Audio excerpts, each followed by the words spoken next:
संपन्न, संप्रभुता संपन्न,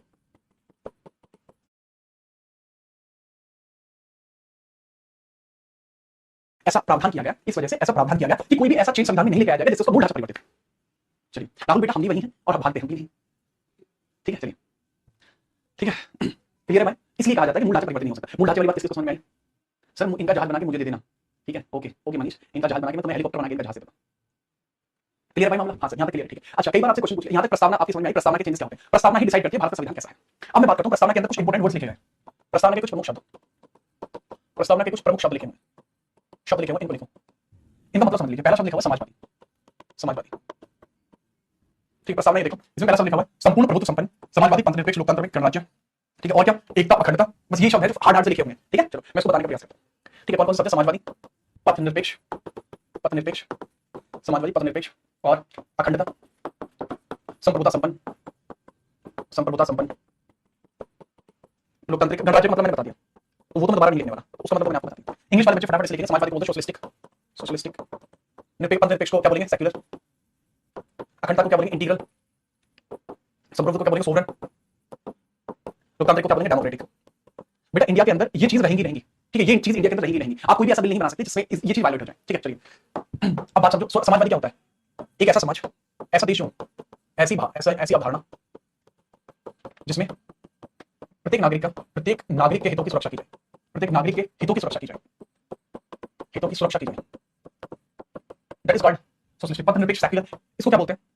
जिस देश का अपना कोई धर्म ना हो, जिस देश का अपना कोई धर्म ना हो, अपना कोई धर्म ना हो, धर्म ना हो, वो सेक्युलर कहलाता है। या अपनी कोई जाति ना हो, अपनी कोई जाति ना हो, अपना कोई वर्ग ना हो, जाति वर्ग ना हो, क्या रखें इसको बोलते हैं पथनिरपेक्ष, जिसका अपना कोई एक स्पेसिफिक पथ ना हो। ठीक है परम पूजनीय गुरुदेव, अंग्रेजी मेरे सर से ऊपर से निकल जाती है बेटा, जो हिंदी बोल रहा हूं सर में घुसा लो फिर। Modern problem require modern solution. ठीक है चलो आगे।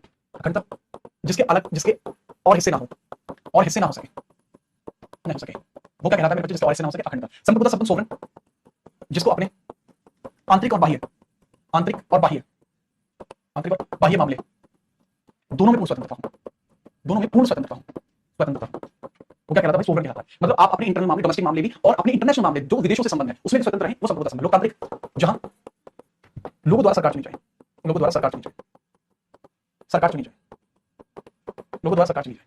चलिए क्लियर, ये सारी चीजें होती है। ठीक है समाजवादी, पथनिरपेक्ष, अखंडता। ठीक है संप्रभुता संपन्न, लोकतांत्रिक। ठीक है बहुत बढ़िया। अब मेरी बात को बहुत ध्यान से सुनिए। आंतरिक और बाह्य मामले में पूर्ण स्वतंत्रता हो, जी हाँ, तभी वो चीज संप्रभुता संपन्न यानी सोवरेन कहलाएगी। अब बस एक लास्ट चीज और लिख लीजिए, उसके बाद में संविधान के भाग लिखवा दो। ठीक है पहले से नोट करो,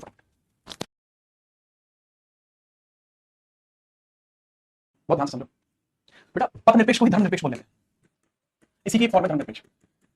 अगर मैं इस वाली लाइन को, ये जो लाइन मैंने लिखी है, अगर मैं इस वाली लाइन को सिर्फ यहां तक लिखता तो ये धर्मनिरपेक्ष है। अगर मैंने लाइन पूरी लिखी है तो ये पथनिरपेक्ष है। रिमेंबर। अच्छा मैं आपको एक चीज समझाता हूं, डोमिनियन क्या होता है? डोमिनियन हालांकि मैं बता चुका हूं, दोबारा बताता हूं। एक होता है डोमिनियन राज्य, एक होता है डोमिनियन, और एक होता है संप्रभुता संपन्न, एक होता है संप्रभुता संपन्न।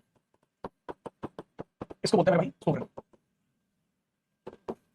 इसको बोलते हैं सोवरेन। ठीक है दोनों के अंदर मतलब समझो, ये है कोई कंट्री, ये है कोई कंट्री। ठीक है भाई चलो। इसकी इंटरनल पॉलिटिक्स, इसके इंटरनल मामले, इंटरनल मामले जैसे देश में क्या होगा, देश में क्या होगा, इसका डिसीजन कौन लेगा, इसका डिसीजन कौन लेगा, इसका डिसीजन देश में क्या होगा, इसका डिसीजन कौन लेगा, इसका डिसीजन ये कंट्री के जो लोग होंगे, इस कंट्री की जो सरकार होगी वो खुद लेगी, वो लेगी।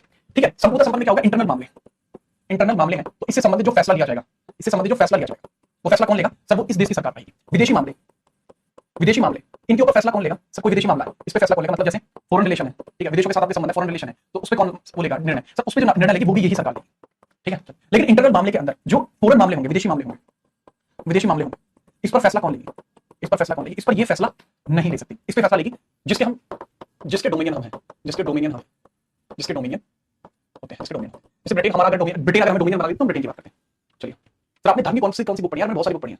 चलिए क्लियर, हाँ जी होप आपने ये चीज समझी, ये चीज समझी। अब मेरी बात को ये और समझो कि ये जो तीन शब्द हैं, अब मैंने बताया कि भारतीय प्रस्तावना के अंदर चेंजेस नहीं किया जा सकता, लेकिन चेंजेस करना है तो हम उसके मूल भाग को न बदलें। तो ये जो तीन शब्द हैं इस संविधान की शुरुआत में नहीं थे, ये जो तीन शब्द हैं संविधान की शुरुआत में नहीं थे। लिख देता हूं these 3 words, these words, ये जो तीन शब्द मैंने आपको बताया, these words are not in starting of constitution, starting of constitution, ये संविधान की शुरुआत में नहीं थे। तो ये कहां से आए ये शब्द? भाई ये जो तीनों शब्द हैं ये 42वें संविधान संशोधन 1976 की बात है। ठीक है भाई 42वें संविधान संशोधन, 42वें संविधान संशोधन 1976 के द्वारा, 1976 के द्वारा। ये का भाई 42वें संविधान संशोधन 1976 के द्वारा आपको देखने को मिलेगा। क्लियर है भाई? अमेंडमेंट करके जोड़ा गया 42वें संविधान संशोधन 1976 के द्वारा। स्टूडेंट समिति ने इसकी बात की थी, क्यों जोड़ा गया? वो भी मैं बताऊंगा, लेकिन समय आने पर, बीच में नहीं। ठीक है, तो ये भाई इस तरीके से होता है। अब मैंने क्या बताया था कि बेटा मैं आपको संविधान पढ़ाने के तरीके होते हैं। अब प्रस्तावना का जो पोर्शन है वो मैं आपको क्लियर करा चुका हूं, प्रस्तावना में किसी बच्चे को डाउट नहीं है। अब बात आती है अनुसूची की, अब बात आती है अनुसूची। तो ऐसा करो, अनुसूची लिख लो। ठीक है, चलो अब अनुसूची लिखो फटाफट से। ठीक है, चलो हेडिंग डालो अनुसूची, हेडिंग डालो अनुसूची। अनुसूची का मतलब होता है क्या? Schedules of Indian constitution. क्या बोलते हैं? Schedules of Indian constitution. ठीक है, चलो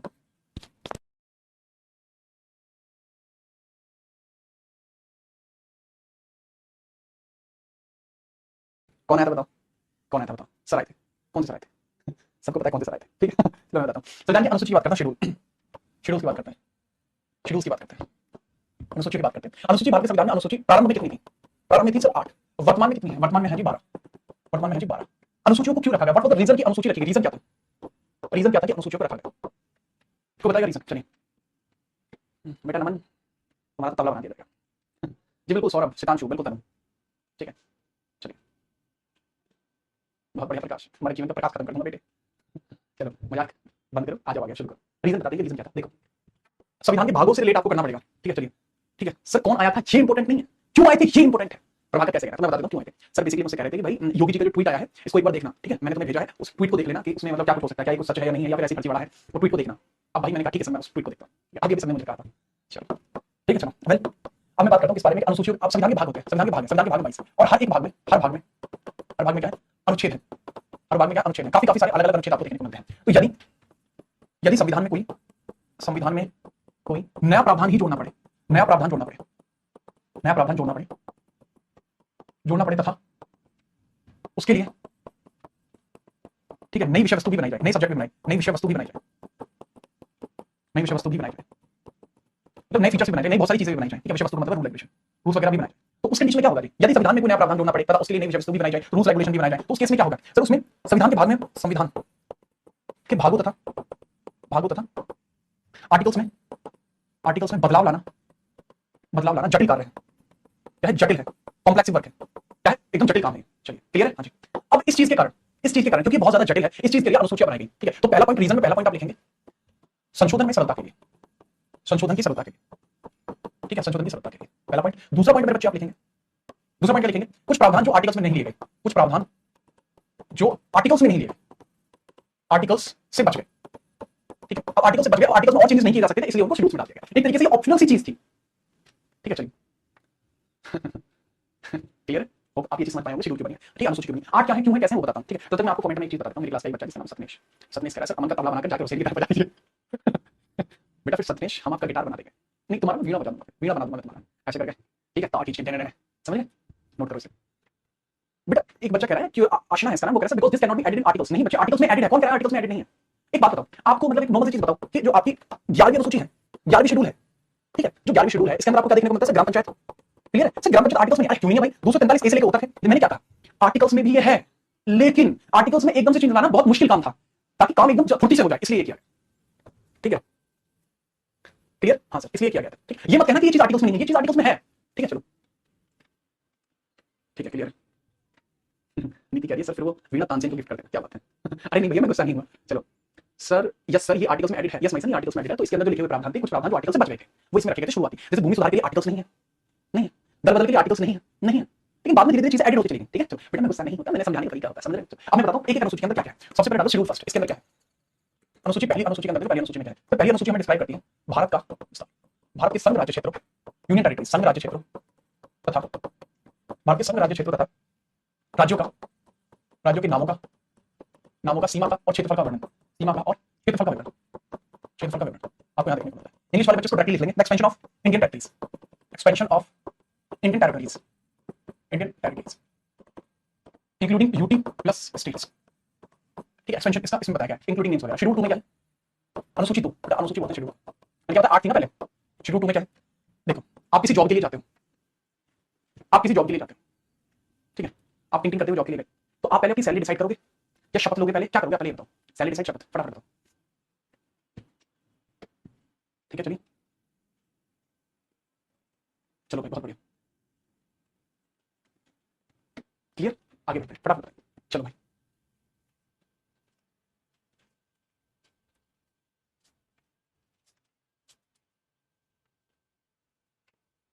पहले करोगे बेटा अपनी सैलरी डिसाइड, और अगर सैलरी तुम्हें अच्छी लगी तो उसके बाद फिर तुम शपथ ले लोगे। ठीक है। तो सबसे पहले आप सैलरी डिसाइड करो, लेकिन सैलरी डिसाइड करने के लिए पहले जॉब लगनी चाहिए, तो पहले पैसा जॉब लगाओ, ठीक है।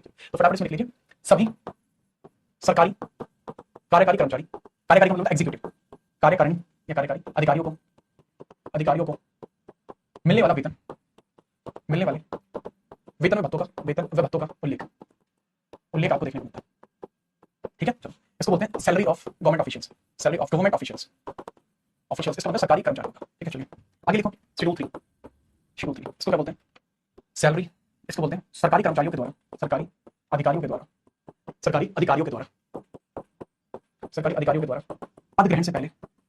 पद ग्रहण से पहले ली जाने वाली शपथ, oath taken by government officials before joining a post. बहुत ध्यान से इसको समझो, oath taken by government officials, इसके अंदर एक्सेप्शन है, एक्सेप्शन क्या है सर, इसके अंदर एक्सेप्शन है सर, राष्ट्रपति की जो शपथ होती है वो कहां देखने को मिलती है सर आपको, सर राष्ट्रपति की शपथ है वो आपको आर्टिकल 16 में देखने को मिलती है। आगे बढ़ो, जो शेड्यूल 4 है, फिर शेड्यूल 4 में देखो, राज्यसभा में राज्यों तथा यूनियन टेरिटरीज का प्रतिनिधित्व, ठीक है, टेरिटरीज का प्रतिनिधित्व, ठीक है। चलो सीट एलोकेशन ऑफ राज्यसभा सभा फॉर यूटी एंड स्टेट्स, ठीक है। शेड्यूल 5 आई कि नहीं यहाँ पे, ये लिख लो। चलिए इसी के साथ समय समाप्ति की घोषणा की जाती है। मेरे बच्चे बहुत ध्यान से समझो, आर्टिकल्स लिखवाने के लिए मैं लिखवा सकता हूँ कि पहली शेड्यूल के अंदर आर्टिकल्स आपको देखने को मिलते हैं 1 से लेकर 4 तक, दूसरी में 59 है, 65 है, 75 है, 97 है, 148 है, 156 है, 166 है, 171 है। लेकिन मेरे बच्चे ये आपसे नहीं पूछे जाते कि इससे रिलेटेड आर्टिकल्स कौन से हैं, ठीक है।